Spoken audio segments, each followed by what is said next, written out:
Ֆլորիդայի Սենթ Փիթ Բիչ քաղաքի առևտրային կենտրոններից մեկում հրդեհ է բռնկվել։ Հրդեհը սկսվել է այն ժամանակ, երբ առևտրի կենտրոնը բազմամարդ է եղել։ Իշխանությունները շտաբ կազմակերպել են շենքից ամբողջական տարհանում, հրշեջ ծառայությունները օպերատիվ կերպով ժամանել են դեպքի վայր և կարողացել են բոլորին ապահով դուրս բերել։ Ըստ նախնական տվյալների տուժածներ չկան, հրշեջներին հաջողվել է մարել հրդեհը։ Իսկ այժմ այն մասին, թե ինչ ենք պատմելու հաջորդիվ։ Ներգաղթյալների հարկային տվյալները արդեն փոխանցվելու են այսին, ինչ հետևանքներ կունենա իսկ քայլը անօրինական ներգաղթյալների համար։ Մասկի ռոբոտներն արդեն պարում են գործարաններում, որ աշխատանքներն են ռոբոտները անելու մարդկանց փոխարեն։ Թրամփը ժամանել է Սաուդյան Արաբիա միլիարդավոր գործարքների համար, ինչի մասին են բանակցում Մերձավոր Արևելքում։ ԱՄՆ-ն և Սաուդյան Արաբիան կնքել են տնտեսական մեգապայմանագիր 600 միլիարդ դոլար արժողությամբ։ ԱՄՆ-ն հանում է Սիրիայի դեմ պատժամիջոցները, փոխարենը ակնկալելով մուտք երկրի բնական ռեսուրսներին։ ԱՄՆ պետական պարտքը հասել է պատմական ռեկորդի, մանրամասն վիճակագրություն ԱՄՆ-ի պարտքերի մասին և հատուկ վերլուծություն Թրամփի նոր նախաձեռնության մասին, որը ցնցել է Հոլիվուդը։ Նա ցանկանում է 100% մաքսատուկ սահմանել արտասահմանյան ֆիլմերի համար, խոստանալով փրկել ամերիկյան կինոարտադրությունը, բայց արդյոք դա կփրկի Հոլիվուդը, թե կստեղծի նոր ճգնաժամ, ինչպես է արձագանքել կինոաշխարհը և ինչ են առաջարկում հայտնի կինոռեժիսորներն ու տնտեսագետները։ Այս հարցի պատասխանները կիմանաք հաղորդման վերջում։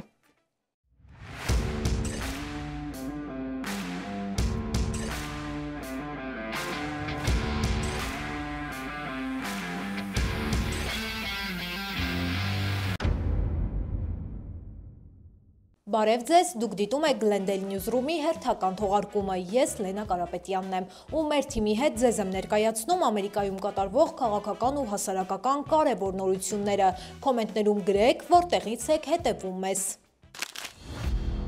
Ամերիկյան փոքր քաղաքներ սպասարկող Velo Airlines ավիաընկերությունը սկսել է իրականացնել դաշնային արտաքսումների չվերթներ Արիզոնայից, ինչը լուրջ քննադատությունների ալիք է բարձրացրել։ Ընկերության բորտուղեկցորդների միությունը խստորեն դատապարտել է այս քայլը։ Ընկերությունը ապրիլին հայտնել էր, որ պայմանագիր է կնքել ԱՄՆ ներքին անվտանգության նախարարության հետ 3 Boeing ինքնաթիռներով մասնակցելու արտաքսումների ծրագրին։ Ըստ ընկերության, այս քայլը կօգնի ընդլայնել գործողությունը և պահպանել աշխատատեղերը, սակայն այդ չվերթների ֆինանսական պայմանները և ուղղությունները դեռ չեն հրապարակվել։ Դաշնային դատարանը որոշել է, որ ներքին եկամուտների ծառայությունը կարող է տրամադրել ներգաղթյալների հարկային տվյալները ներգաղթության և մաքսային վերահսկողության ծառայությանը։ Այս տվյալները այսօր կօգտագործի ԱՄՆ-ում անօրինական բնակվող անձանց հայտնաբերելու և արտաքսելու նպատակով։ Որոշումն ընդունել է դաշնային դատավորը, որը նշանակել էր Թրամփը։ Դատավորը մերժել է հայցվորների պահանջը, որն էր արգելել նման տվյալների փոխանցումը։ Հայցվորները պնդում են, որ նույնիսկ անօրինական ներգաղթյալները, որոնք վճարում են հարկեր, պետք է ունենան նույն գաղտնիության իրավունքները, ինչպես ԱՄՆ քաղաքացիներն ու օրինական ներգաղթյալները։ ԱՄՆ-ում վիզա ստանալը նոր կառավարության վարած քաղաքականության պատճառով բավականին բարդ է։ Ոմանք մերժվում են, ոմանք էլ լավ պատրաստված լինելու դեպքում շահում են։ Smart Assist-ի մասնագետները արդեն օգնել են հարյուրավոր ուսանողների, գործարարների և Հայաստանի քաղաքացիների ընտրելու վիզայի ճիշտ տեսակը, ստանալու հրավերներ ԱՄՆ-ից, կատարել անհրաժեշտ ամրագրումներն ու նախապատրաստվել դեսպանատան հարցազրույցների։ Թիմը քայլ առ քայլ ուղղորդում է դիմորդներին, ապահովելով անհատական մոտեցում։ Առաջին խորհրդատվությունն անվճար է, պարզապես պետք է անցնել թողարկման տակ տեղադրված հղումով, որը կգտնեք մեկնաբանությունների դաշտում, և Smart Assist-ի թիմը կապ կհաստատի ձեզ հետ։ Հարգելի հետևորդներ, եթե ապրում եք Կալիֆորնիայում ու ձեր տունը ապահովագրել եք State Farm-ում, ուզում ենք ձեզ տեղեկացնել, որ շուտով ապահովագրության վճարը կբարձրանա 17%-ով։ Ընկերությունը պարզաբանել է, որ վճարների բարձրացումը կախված է Լոս Անջելեսի շրջանում հրդեհներից հետո առաջացած ֆինանսական դժվարությունների հետ։ Նրանց խոսքով ավելի բարձր վճարները կօգնեն համալրել իրենց ֆոնդերը և շարունակել փոխհատուցել հաճախորդներին հասցված վնասները։ Խորհուրդ ենք տալիս ուշադրություն դարձնել ձեր պայմանագրերին և սպասվող փոփոխություններին։ Ամերիկյան հայտնի Subway ռեստորանների ցանցը շարունակում է կրճատել իր մասնաճյուղերը, եւ այսպես շուրջ 1600 ռեստորան արդեն իսկ փակվել է, նվազեցնելով դրանց թիվը մինչև 19500-ի։ Առաջին անգամ է, որ Subway ռեստորանների թիվը ԱՄՆ-ում 20000-ից էլ քիչ է։ Ընկերության ղեկավարությունը նշել է, որ ռեստորանների կրճատումը արվում է մտածված եւ տվյալների վրա հիմնված ծրագրով, նպատակ ունենալով ռեստորաններն ավելի նպատակային տեղերում վերաբացել։ Ընկերությունը շարունակելու է ընդլայնվել միջազգային շուկայում, բացելով արդեն 37000 ռեստորան ամբողջ աշխարհում։ 2024-ին կնքվել է ավելի քան 20 նոր պայմանագրեր, որոնցով նախատեսվում է ավելացնել եւս 10000 ռեստորան։ Սիրելի հետևորդներ, իսկ եթե շուտով ցանկանում եք այցելել Սանտա Մոնիկայի Փալիսադեսի պարկ, ապա պետք է իմանաք, որ այսուհետև սկյուրներին այնտեղ կերակրել չի կարելի։ Քաղաքային իշխանությունը հրաման է արձակել ու արգելել է սկյուրներին կերակրել, քանի որ նրանք բազմանում են ու այնքան շատ են, որ չեն վախենում մարդկանցից ու մոտենում են ուտելիք խնդրելու համար։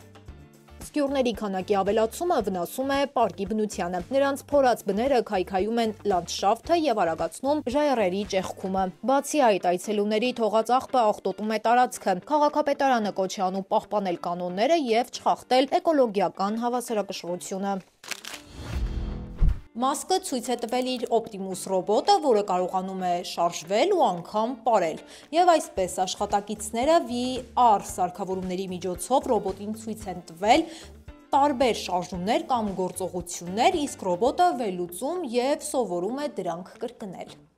Տեսլան նշել է, որ ռոբոտին կապված պարանն օգտագործել են միայն անվտանգության համար, որ չընկնի։ Տեսլան արդեն սկսել է Optimus ռոբոտի սահմանափակ արտադրությունը Կալիֆոռնիայում։ Մասկը ասում է, որ 2025-ին կպատրաստեն եւս 1000 ռոբոտ իրենց գործարանի համար, իսկ 2026-ից կսկսեն նաեւ վաճառել։ Այս ռոբոտը նախատեսված է կատարելու այնպիսի աշխատանքներ, որոնք հիմա անում են մարդիկ պահեստներում, գործարաններում եւ նման տեղերում։ Կալիֆոռնիայի ծովափնյա տարածքում անոմալ եղանակային պայմաններ են, որոնք ուղեկցվում են ուժեղ քամիներով եւ բարձր ալիքներով։ Իշխանությունները նշում են, որ այս անգամ իրավիճակը հատկապես լուրջ է իր ծավալով եւ երկարատևությամբ։ Քամին ավելի է ուժ գնանում ափամերձ շրջաններում, ինչը մեծացնում է հակադարձ հոսանքների վտանգը եւ լողալը դարձնում է շատ վտանգավոր։ Վտանգավոր եղանակը տարածվել է ամբողջ խաղաղօվկիանոսյան ափով Վաշինգտոնից մինչև Մեքսիկայի սահման։ Տեղական իշխանությունները հորդորում են չմտնել ծով եւ հետեւել նախազգուշացնող նշաններին։ Կալիֆոռնիայի համար հայտարարվել է խիստ նախազգուշացում։ Իսկ ահա արևելքում հորդառատ անձրևները ջրհեղեղի պատճառ են դարձել, սպառնալով 17 միլիոն մարդու Փենսիլվանիայից մինչև հյուսիսային Կարոլինա։ Վերջինիայի շրջանում 12-ամյա տղան կորել է, երբ գետի ջրերը հեղեղել են փողոցները եւ նրան քշել։ Մերիլենդի շրջանում աշակերտներին տարհանել են, ցածր դասարանի երեխաներին դուրս են բերել նավակներով, իսկ միջին դպրոցի աշակերտներին հորդորել են մնալ դպրոցում։ Սիրելի հետևորդներ, մինչև թողարկման մյուս կարևոր նորությունների մասին խոսելը, եկեք տեսնենք, թե ինչ է հրապարակված մեր Facebook-յան էջում։ Rolex-ի ժամացույցների սիրահարներին սպասում է իսկական սենսացիա։ 1999 թվականին բացառիկ պլատինե Rolex-ը, որը համարվում է բրենդի պատմության ամենահազվագյուտ եւ խորհրդավոր մոդելներից, հանվել է աճուրդի։ Այս բացառիկ նմուշը զարդարված է 10 ադամանդով եւ պատրաստվել է հատուկ պատվերով, դեռևս այն ժամանակ, երբ պլատինե տարբերակը պաշտոնապես գոյություն չուներ։ Նման ընդամենը 4 ժամացույց է արտադրվել, բոլորը մեկ ընտանիքի համար, եւ սա վերջին նմուշն է, որի գինը կարող է հասնել մինչև 1.7 միլիոն դոլարի։ iPhone-ը, MacBook-ը կամ Apple TV ունեցող քաղաքացիները, ովքեր կարծում են, որ Siri-ն ինքնաբերաբար ակտիվացել է իրենց անձնական խոսակցությունների ժամանակ եւ հնարավոր է, որ այդ խոսակցությունները գաղտնալսվել են, այժմ կարող են պահանջել փոխհատուցում։ Այս գործը սկսվել է Կալիֆոռնիայի մի բնակչի եւ այլ օգտատերերի դատական հայցի հիման վրա, ովքեր պնդել են, որ Siri-ն գաղտնալսել է իրենց զրույցները եւ փոխանցել այդ տվյալները երրորդ կողմերին։ Apple-ը համաձայնել է $95 միլիոն փոխհատուցում տրամադրել այն ովքեր ունեցել են Siri-ով աշխատող սարքեր եւ բախվել են նման դեպքերի։ Արհեստական բանականության նոր գործիք է ստեղծվել, որը սելֆի լուսանկարից կարող է որոշել մարդու կենսաբանական տարիքը և նույնիսկ կանխատեսել քաղցկեղով հիվանդների կյանքի տևողությունը։ FaceAge անունով ալգորիթմը ձևավորվել է 59,000 առողջ մարդկանց լուսանկարների հիման վրա, իսկ հետո փորձարկվել է քաղցկեղով հիվանդների վրա։ Հետազոտությունները ցույց են տվել, որ նրանց կենսաբանական տարիքը միջինում 5 տարով գերազանցում է փաստացի տարիքին։ Գիտնականները վստահ են, որ այս գործիքը կարող է արմատապես փոխել հիվանդների ռիսկերի գնահատման մոտեցումը, ապահովելով ավելի ճշգրիտ և անհատականացված կանխատեսումներ։ Սիրելի հետևորդներ, եթե ցանկանում եք հետևել օրվա կարևորագույն նորություններին, ապա անցեք թողարկման տակ տեղադրված հղումով ու հավանեք մեր Facebook-յան էջը, ինչպես նաև կարող եք բաժանորդագրվել մեր YouTube-յան ալիքին։ Թրամփը ժամանել է Սաուդյան Արաբիա, սկսելով իր մերձավոր արևելքի առաջին ճանապարհորդությունը նախագահական երկրորդ պաշտոնը ստանձնելուց ի վեր, և այսպես նրան օդանավակայանում դիմավորել է Սաուդյան Արաբիայի ղեկավարը։ Նախագահը այցի նախօրերին հայտարարել էր, որ կարող է ընդհատել իր մերձավոր արևելյան ուղևորությունը Ստամբուլ մեկնելու համար, որտեղ նախատեսվում են Ուկրաինայի և Ռուսաստանի միջև ուղիղ բանակցություններ, սակայն ներկայումս Պուտինը դեռ չի հաստատել իր մասնակցությունը այդ հանդիպմանը։ Թրամփը Սաուդյան Արաբիայի արքայազնի հետ հանդիպման ժամանակ կնքել է $600 միլիարդ ներդրումային համաձայնագիր և ստորագրել $142 միլիարդ ռազմական և անվտանգության գործընկերության պայմանագիր։ Այս ներդրումները միտված են խթանելու ԱՄՆ-ի էներգետիկ անվտանգությունը, տեխնոլոգիական առաջընթացը, պաշտպանական արդյունաբերությունը և կարևոր հանքանյութերի հասանելիությունը։ Սաուդյան Արաբիան կստանա ամերիկյան ընկերությունների կողմից մատակարարվող ժամանակակից ռազմական սարքավորումներ, առաջադեմ օդատիեզերական տեխնոլոգիաներ։ Բացի այդ, Սաուդիայի Date Vault ընկերությունը նախատեսում է ԱՄՆ-ում $20 միլիարդ ներդրում կատարել արհեստական բանականության տվյալների կենտրոնների և էներգետիկ ենթակառուցվածքների զարգացման համար։ Միևնույն ժամանակ Google-ը և մի շարք ընկերություններ կներդնեն ընդհանուր $80 միլիարդ երկու երկրներում տեխնոլոգիական նախագծերի ընդլայնման նպատակով։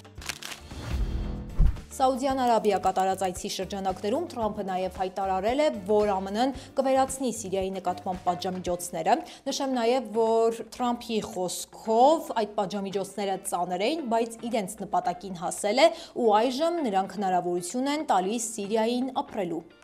Այս քայլը համընկել է Սիրիայի նոր նախագահի առաջարկի հետ, ով դիմել է ԱՄՆ-ին բացելու մուտք դեպի Սիրիայի բնական ռեսուրսները պատժամիջոցների չեղարկման դիմաց։ Ըստ վերլուծաբանների, այս համաձայնությունը կարող է սառեցնել տարիներ տևած լարվածությունը Վաշինգտոնի և Դամասկոսի միջև։ Սենատը քննարկում է մի նոր օրենք, որով կխստացվեն հզոր վիդեոքարտերի և միկրոչիպերի վերահսկողությունը։ Ըստ այդ օրենքի, ԱՄՆ-ից արտահանվող բոլոր սարքերում պետք է լինեն հատուկ համակարգեր, որոնք կստուգեն, թե որտեղ են դրանք օգտագործվում։ Համակարգը ավտոմատ կարգելափակի գործարկում այն երկրներում, որոնք ԱՄՆ-ի պատժամիջոցների ցուցակում են, օրինակ Ռուսաստանում, Իրանում և Հյուսիսային Կորեայում։ Այս համակարգը կօգտագործի GPS կամ նմանատիպ տեխնոլոգիա, ապահովելով, որ սարքերը աշխատեն միայն թույլատրելի տարածքներում։ Օրենքի նպատակն է կանխել, որ բարձր տեխնոլոգիաները հասնեն ԱՄՆ-ի թշնամական երկրներին։ Նախագծի մշակման աշխատանքներին կմիանա նաև Պենտագոնը։ Վաշինգտոնը որոշել է Պեկինից ներմուծվող ապրանքներից գանձել ավելի քիչ տոկոսներ, այսինքն նախկին 120% մաքսատուրքերը իջեցվում են ու հասցվում 54%-ի։ Նշեմ նաև, որ այս ամենը կկիրառվի միայն այն ապրանքների դեպքում, որոնք չեն գերազանցում $800։ Այս օրենքի շնորհիվ ԱՄՆ սպառողները նախկինում կարող էին առանց մաքսատուրքերի պատվիրել ապրանքներ Չինաստանից, օգտագործելով Թեմու, Շեին և այլ հարթակներ։ Սակայն նոր պայմաններով այս ապրանքները այլևս չեն ազատվի մաքսատուրքերից և կգանձվեն 54% հարկ, անկախ առաքման արժեքից։ Երկու կողմերը պայմանավորվել էին չեղարկել փոխադարձ մաքսատուրքերի մեծ մասը, փորձելով թուլացնել առևտրային լարվածությունը, սակայն որոշ ապրանքների, հատկապես էլեկտրոնային և օնլայն մանրածախ ապրանքների համար պահպանվել է հատուկ հարկային ռեժիմ, որպեսզի վերահսկեն չինական հարթակների մուտքը ԱՄՆ շուկա։ Նյու Յորքի փողոցներում այն մեքենաները, որոնք կխոչընդոտեն փողոցների մաքրման մեքենաների աշխատանքին, շուտով կստանան այսպես կոչված ամոթանքի պիտակները։ Խոսքը վերաբերում է վառ գույնի պիտակներին, որոնք նախատեսվում է կպցնել օրենքը խախտող մեքենաների վրա, վարորդների վրա հանրային ճնշում գործադրելու նպատակով։ Խորհրդի անդամները նշում են, որ սա կարող է ավելի ազդեցիկ լինել, քան ներկայիս $65 տուրքերը, որոնք միշտ չէ, որ զսպում են վարորդներին։ Հիշեցնենք, որ այս նախաձեռնությունը ժամանակին դադարեցվել էր, քանի որ մեքենաների տերերը դժգոհում էին պիտակների վրայից մնացող սոսինձից։ Բացի այդ, քաղաքային իշխանությունները մտածում են նաև փողոցային մաքրման մեքենաների վրա տեսախցիկներ տեղադրելու մասին, որոնք ավտոմատ կարձանագրեն խախտումները եւ անմիջապես կտուգանեն կարգազանց վարորդներին։ Ամերիկայի պետական պարտքը ռեկորդային արագությամբ շարունակում է աճել։ Չնայած Թրամփի վարչակազմի խոստումներին, ցուցանիշները այդքան էլ հուսադրող չեն։ Եկեք միասին հասկանանք, թե որն է այս ճգնաժամի պատճառը։ Ըստ Ամերիկայի ֆինանսների նախարարության վերջին տվյալների, պետական պարտքը կազմում է $36.2 տրիլիոն։ Համեմատության համար ասենք, որ 40 տարի առաջ այս թիվը ընդամենը $907 միլիարդ էր։ Կոնգրեսի բյուջետային գրասենյակի կանխատեսմամբ հաջորդ 10 տարվա ընթացքում պարտքը կհասնի $54 տրիլիոն, հիմնականում պայմանավորված տարեց բնակչության աճով եւ դաշնային առողջապահական ծախսերի բարձրացմամբ։ Բարձր տոկոսադրույքները ավելի են ծանրացնում պարտքի սպասարկման բեռը։ 2022-ին միայն տոկոսավճարները կազմել են $475 միլիարդ, իսկ 2032-ին կանխատեսվում է, որ կհասնեն $1.4 տրիլիոն։ 2053-ին տոկոսները կաճեն մինչև $5.4 տրիլիոն։ Այս ծախսերը կգերազանցեն անգամ երկրի բոլոր սոցիալական ու պարտադիր ծրագրերի համախառն ծախսերը։ Պետական պարտքի աճը կապված է թե Բայդենի, թե Թրամփի պաշտոնավարման տարիների ծախսերի հետ։ Բայդենը առաջին 2 տարում ավելացրել է $4.8 տրիլիոն, իսկ Թրամփը իր նախագահության ընթացքում $7.5 տրիլիոն։ Բայդենը պնդում է, որ դեֆիցիտը կրճատվել է $1.7 տրիլիոն, բայց փորձագետները նշում են, որ դա պայմանավորված է COVID-19-ի արտակարգ ծախսերի ավարտով։ Փորձագետները զգուշացնում են, որ պարտքի բեռը խեղդում է տնտեսությունը։ Նաև ասում են, եթե այսպես շարունակվի, ԱՄՆ-ի ֆինանսական հեռանկարը կարող է դառնալ անհուսալի, վտանգելով երկրի ապագան։ Շարունակենք թողարկումը։ Դեմոկրատները պահանջում են, որ Պեպսին հստակ բացատրություն տա, թե ինչու է տարբեր գնային քաղաքականություններ մշակում խոշոր առևտրային ցանցերի եւ փոքր խանութների համար։ Նրանք պնդում են, որ այս քաղաքականությունը վնասում է փոքր բիզնեսին եւ ստիպում է սպառողներին վճարել ավելի բարձր գներ, ունենալով սահմանափակ ապրանքների ընտրություն։ Դեմոկրատների այս քայլը համարվում է Բայդենի վարչակազմի գնագոյացման քաղաքականության շարունակությունը, մինչդեռ հանրապետականները նախընտրում են ուշադրությունը շեղել դեպի արտաքին առևտրի խնդիրների վրա, հիմնվելով, որ ամերիկացիների համար գլխավոր վտանգը օտարերկրյա մրցակիցներն են։ Մակդոնալդսը հայտարարել է, որ այս ամառ կվարձի շուրջ 375,000 նոր աշխատակցի, ինչը կլինի արագ սննդի ոլորտի վերջին տարիների խոշոր աշխատատեղ ստեղծող նախաձեռնություններից մեկը։ Ընկերությունը նաև նախատեսում է մինչև 2027 թվականը բացել 900 նոր ռեստորաններ, ինչը թույլ կտա ամռան ամիսներին սպասարկել ավելի շատ հաճախորդների։ Այս քայլը համընդհանուր է Թրամփի վարչակազմի քաղաքականության հետ, որը խրախուսում է ամերիկյան ներդրումները։ Սպիտակ տան տվյալներով Թրամփի երկրորդ պաշտոնավարման առաջին 100 օրերին հայտարարվել է $5 տրիլիոն ներդրում։ Ճապոնական խոշոր ավտոարտադրող Nissan ընկերությունը շուրջ 11,000 մարդու ազատել է աշխատանքից, ու սա նրա պատճառով, որ ընկերությունը խիստ ծանր ֆինանսական կացության մեջ է։ Նիսանի շահույթը տարվա արդյունքով նվազել է 88%։ Մասնագետները դա կապում են Չինաստանում եւ ԱՄՆ-ում պահանջարկի անկման, ինչպես նաեւ Hyundai-ի հետ միավորման բանակցությունների ձախողման հետ։ Այս ֆոնին ընկերությունը բախվում է նաեւ նոր մաքսային բարձր տուրքերին եւ չինական ավտոարտադրության արագ աճին։ Նման զարգացումները կարող են ավելի խորացնել Նիսանի ճգնաժամը միջազգային շուկաներում, որտեղ մրցակցությունը սրվում է ինչպես տեխնոլոգիական նորարարությունների, այնպես էլ տարածաշրջանային քաղաքական խնդիրների պատճառով։ Walgreens դեղատնային ցանցը ավտոմատացնում է դեղատոմսերի պատրաստման գործընթացը, ավելացնելով ռոբոտացված միկրոպահեստների քանակը։ Այս պահեստներում հատուկ մեքենաները ավտոմատ հավաքում եւ պատրաստում են հազարավոր դեղատոմսեր։ Սա թույլ է տալիս դեղատան աշխատակիցներին խնայել ժամանակ եւ կենտրոնանալ հաճախորդների հետ անձնական խորհրդատվության, պատվաստումների եւ թեստավորման վրա։ Ընկերությունը նախատեսում է մինչեւ տարեվերջ այս տեխնոլոգիան կիրառել 5000 դեղատներում։ Թրամփի ընտանիքին պատկանող American Bitcoin Ընկերությունը դուրս է գալիս բորսայի շուկա, սկսելով իր բաժնետոմսերը վաճառել լայն հանրությանը։ Այս քայլը ավելի կխորացնի Թրամփի ընտանիքի ներգրավվածությունը կրիպտոարժույթների ոլորտում։ Ընկերությունը նախատեսում է գործարքը ավարտել այս տարվա 3-րդ եռամսյակում։ Նրանց նպատակն է բիթքոինը արդյունահանել շուկայական արժեքից ցածր գներով և կուտակել կրիպտոարժույթի պաշար, փորձելով դառնալ ոլորտի ամենաազդեցիկ խաղացողներից մեկը։ Թրամփը հերթական սկանդալի կենտրոնում է։ Այս անգամ նախագահը պատերազմ է հայտարարել արտասահմանյան ֆիլմ արտադրությանը, ասելով, որ առաջարկում է 100%-անոց մաքսատուրքեր սահմանել։ Նրա կարծիքով ամերիկյան կինոարտադրությունը կործանվում է, իսկ նրա նախաձեռնությունը կարող է փրկել Հոլիվուդը։ Բայց արդյոք այս քայլը կնպաստի արդյունաբերության վերածննդին, թե կխորացնի առանց այդ էլ խորացող ճգնաժամը։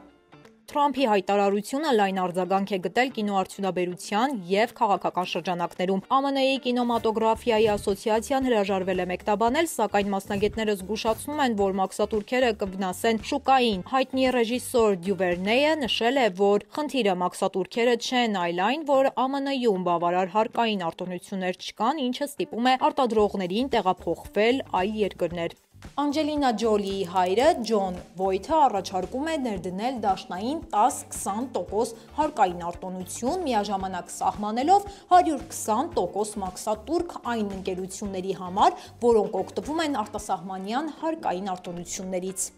Փորձագետները զգուշացնում են, որ նման մոտեցումները կարող են հակառակ արդյունք ունենալ։ Կալիֆոռնիայի սենատորը ասել է, որ հարկավոր է տարբերակել, արդյոք հարկերը պետք է կիրառվեն նաև արտասահմանյան արվեստի կամ հեղինակային ֆիլմերի վրա, թե վերաբերեն միայն խոշոր բլոկբասթերներին, որոնք կարող են նկարահանվել ԱՄՆ-ում։ Քննադատներից մի քանիսը այն կարծիքին է, որ Թրամփի այս հայտարարությունն ու առաջարկը ավելի շատ պոպուլիստական է, քան հիմնված է քաղաքական ինչ-ինչ վերլուծությունների վրա։ Նաև անհայտ է, թե ինչպես է աշխատելու այս մեխանիզմը։ Թրամփը չի հստակեցրել, մաքսատուրքերը կկիրառվեն միայն կինոթատրոնային ֆիլմերի, թե նաև սթրիմինգային հարթակներում, ինչպես Netflix-ը։ Անորոշ է նաև դրանք կապված կլինեն արտադրության ծախսերի, թե ֆիլմի եկամտի հետ։ Բացի այդ, պարզ չէ, թե ինչպես կվարվեն համատեղ արտադրությունների դեպքում, որոնք նկարահանվում են մի քանի երկրներում։ Մասնագետները զգուշացնում են, որ այս ամենը միայն կվնասի ամերիկյան ֆիլմ արտադրությանը, բարձրացնելով արտադրության ծախսերը, թուլացնելով անկախ արտադրությունը և սահմանափակելով սպառողների ընտրությունը։ Բացի այդ, նման քայլերը կարող են առաջացնել միջազգային պատասխան միջոցներ, վտանգելով Հոլիվուդի ֆիլմերի արտասահմանյան շուկա դուրս գալը։ Փորձագետները զգուշացնում են, որ սա տնտեսական լուծում չէ և առանց հստակ մեխանիզմների այն կարող է վերածվել հերթական ձախողման։ Նրանց կարծիքով նման նախաձեռնությունները միայն խորացնում են շուկայի անորոշությունը, վնաս հասցնելով և արտադրողներին, և սպառողներին։ Սիրելի հետևորդներ, շնորհակալ ենք թողարկումը մինչև վերջ դիտելու համար։ Մենք բարձր ենք գնահատում ձեր ակտիվությունը, սիրով կարդում ենք բոլորիդ նամակներն ու մեկնաբանությունները։ Եթե ցանկանում եք առաջինը դիտել մեր թողարկումները, ապա բաժանորդագրվեք մեր YouTube-յան ալիքին, սեղմելով subscribe կոճակը։ Այս ժամի համար այսքանը, կհանդիպենք վաղը։ Շնորհակալություն։